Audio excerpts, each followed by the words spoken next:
அந்த கிராமத்தில் ஒரு அழகான ஏழை எளிய குடும்பம் ஒன்று வாழ்ந்துட்டு வந்தது. அந்த குடும்பத்தில் பார்த்தீங்கன்னா, ஒரு வயசான பாட்டி, அவங்க பேர் அபி, அவங்க பையன், அவங்க மருமக, அவங்க பேரக்குழந்தை. அவங்க 4 பேரும் நல்லா சந்தோஷமா வாழ்ந்துன்னு வந்தாங்க.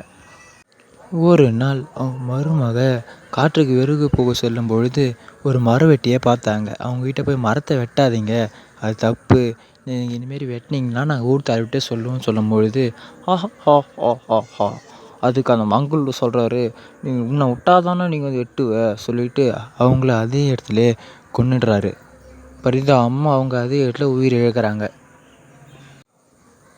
இந்த செய்தியை அவங்க கேட்ட அவங்க குடும்பத்தில் உள்ளவங்க ரொம்பவே மனசு உடைஞ்சு போயிடுறாங்க. காலம் போக போக ஒரு நாள் அவங்களுக்கு கோடை விடுமுறை விட்டுடுறாங்க. அந்த பையன் அவங்க அப்பா கூட விறகு பொறுக்க காட்டுக்கு போகிறான். அவனுக்கு தாகமாக இருக்குன்னு சொல்லிட்டு அவங்க அப்பா தண்ணி எடுத்துன்னு வர போய்க்கிறாரு. அப்போ பார்த்தீங்கன்னா அங்கேயும் இங்கே சத்தம் கேட்குது, மரம் வெட்டுற சத்தம். சுற்றி சுற்றி அவனும் அங்கே இங்கேன்னு தேடுறான். எங்கே மரம் வெட்டுறாங்கன்னு தெரியலையே, தவறான செயலாச்சே, அவன் நம்ம விடக்கூடாதுன்னு சொல்லிட்டு அவன் அங்கே தேட தேட சத்தம் ரொம்ப அருகிலே கேட்குது. ரொம்ப கேட்க கேட்க அப்போது அங்கே மங்களூ, அதாவது அந்த காடு வெட்டியை பார்க்குறான். அப்போ அவன்கிட்ட போய், அங்கிள் இதுமாரி வெட்டக்கூடாது, இது தவறான செயல், மரங்கள்லாம் நம்ம அனுமதி இல்லாமல் வெட்டக்கூடாது, இதுமாரி வெட்டினீங்கன்னா நான் ஊர் தலைவர்கிட்டே சொல்கிறோன்னு சொல்ல, நான் உன்னை விட்டால் தானே நீ ஊர் தலைவர்கிட்ட சொல்லுவா சொல்லிட்டு அவனை துரத்திட்டு கத்தி எடுத்துன்னு வராரு. அப்படி கத்தி எடுத்துன்னு வரவோ அவனும் பயந்துன்னு ஓடுறான். அப்பா அப்பா அப்பா என்று அவன் கூச்சலிட்டுக்கிட்டே ஓடுறான். அப்போது அவங்க அப்பா வருவாரான்னு பார்க்குறதுக்கு அவங்க அப்பா நடுவில் வந்துடுறாரு அவனை காப்பாற்றுறதுக்கு.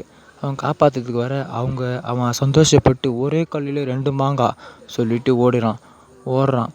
ஓடிக்கிட்டே இருக்கான். அப்போது அவங்க அப்பா ஒரு கல் தடிக்கு கீழே விழுந்துடுறாரு. கீழே விழவோ திடீரென மங்களூ பின்னாடி பார்த்தா ஒரு பெரிய ஆவி இருக்குது. அந்த ஆவி ஆன்னு கூச்சலிட்டு இவங்க பின்னாடி ஓடிடுறது. மங்களுவை பார்த்து கத்தின அந்த ஆவி மங்களுவையும் அதே இடத்துல சாவடிச்சிடுது. இவங்க அந்த ஆவியை பார்த்து இவங்களும் மிரண்டு ஓடுறாங்க. ஐயோ அம்மா ஐயோன்னு அந்த மாயாஜால பறவை அவங்கள்ட்ட சொல்லி எல்லாத்தையும் விளக்குது.